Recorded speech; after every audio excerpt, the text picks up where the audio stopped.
नेपालका सुन्दर भूभागहरूमध्ये एक जहाँ प्रकृति र श्रद्धा सँगै भेटिन्छ।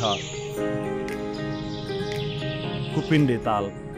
यो कुपिण्डे ताल बनगाड कुपिण्डे नगरपालिकाको मात्र नभएर समग्र सल्यान जिल्ला, समग्र कर्णाली प्रदेश र समग्र राष्ट्रकै एउटा महत्त्वपूर्ण ताल हो। यो 100वटा गन्तव्य स्थानमध्येको एउटा स्थान हो। यो ताल केवल पानीको पोखरी मात्र होइन, यो एक आस्था, एक इतिहास र एक सौन्दर्यको सजीव दृश्य हो।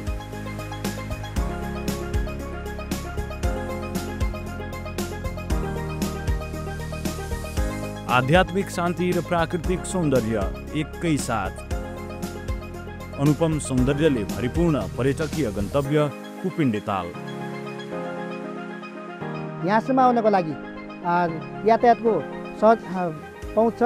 यसका साथसाथै यहाँ बस्न उठ्न र सैर गर्नका लागि सबै वातावरण हामीले मिलाएका छौँ र अझै थप व्यवस्थित गर्दै जान बनगाड कुपिण्डे नगरपालिका प्रतिबद्ध भएको कुरा पनि यहाँसँग निवेदन गर्न चाहन्छु। कञ्चन पानी भएको कुपिण्डे ताल जहाँको पानीको रङ परिवर्तन भइरहेको जस्तो देखिन्छ।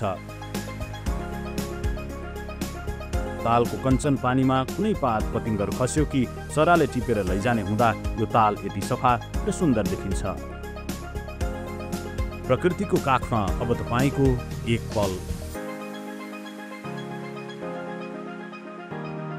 आदरणीय आमाबुवा, दाजुभाइ, दिदीबहिनीहरू लगायत सम्पूर्ण देशवासी र विदेशसम्मका धार्मिक र प्राकृतिक हिसाबले मनोरञ्जन गर्ने पर्यटकहरूको लागि हामी हार्दिक निमन्त्रण गर्न चाहन्छौँ।